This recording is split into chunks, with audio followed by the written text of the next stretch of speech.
So in this segment of the 4 pillars of human movement, I want to discuss pushing and pulling. We've already discussed gait or locomotion, pillar number 1, and then pillar number 2 is level changes, squatting, split squatting, single leg squat, and hip hinging.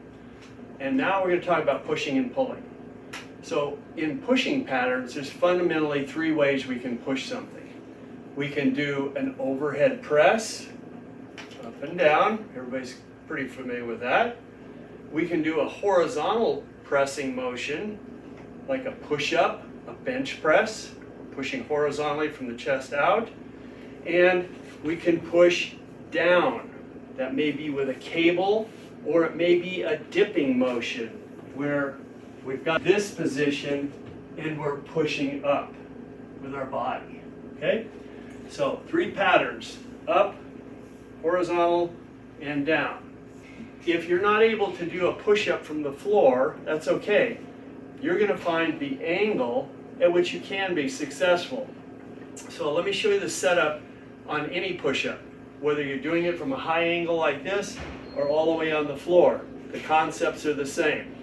So you remember back when we were talking about, I showed you the dowel on the back, keeping a flat back, neutral neck. We want to maintain that position in our push-up. We don't want to be in a stink bug position with our butt in the air. We want a nice, clean angle. And one way to accomplish that is to tip your pelvis. The pelvis is like a bowl. So tip it up in neutral and then squeeze your butt. If your butt's tight, you'll be just fine. So placing your hands roughly hip to shoulder width apart, whether it's on a kitchen counter, a bar like this, maybe at a playground or a wall, whatever you've got access to. And then coming back, get up on your tiptoes. I'm going to squeeze my butt, and then I'm going to lower down and back up. A couple of cues with this. Aim for your sternum. That's bone that runs down the middle. Right about where it ends is where I'd like you to touch your chest to the bar, the kitchen counter, whatever you're using. One other aspect of this that I'll show you from this angle. Most people let their elbows go out like this too far when they go to push in this direction. What you want to do is start with your elbow pits facing forward. So I'm here and I've turned them up. I don't know if you can see that from this angle, but my elbow pits are facing up. Then as I go down, I slightly let my elbows go out, come down a touch, and back up.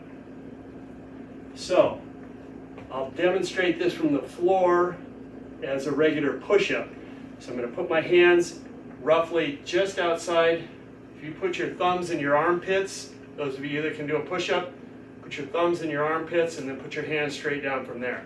So it'll be just slightly outside shoulder width.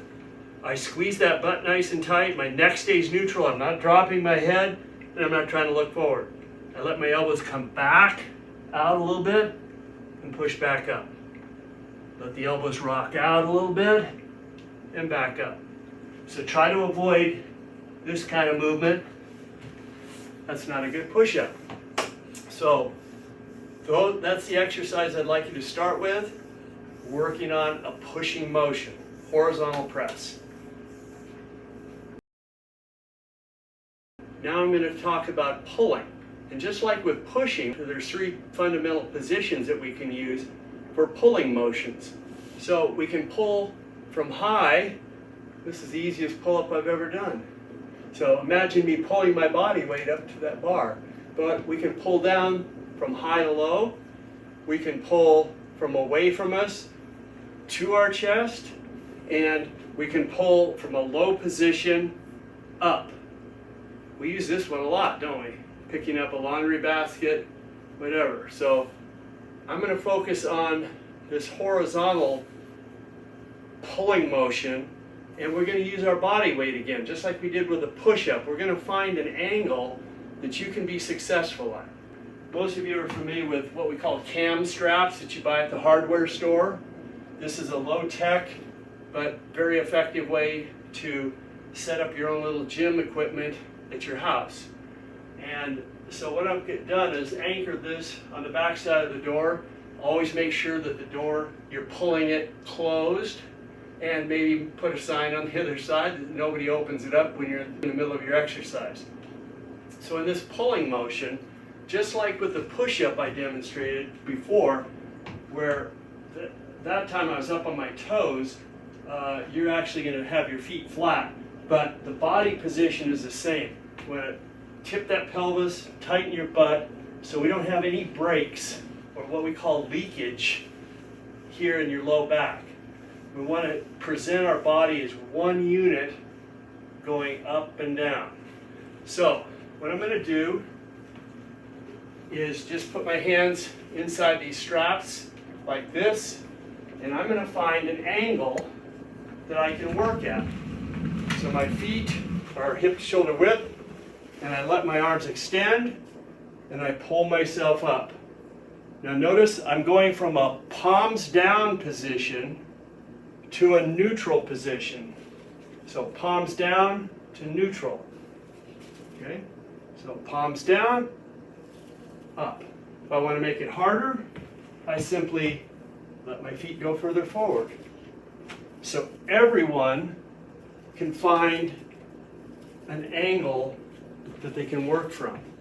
So as you get stronger, you're going to move your feet further towards the anchoring point, in this case the door. So this is a way to work a good pulling motion with your body weight or a percentage of it based on how deep an angle you use. So I hope that helps make that pulling motion accessible.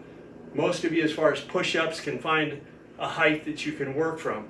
This one, pulling, is a little harder if you don't belong to a gym or something. You can take these straps to your local park. There's probably a bar that you can run it over. You may have, well, obviously you have doors at home.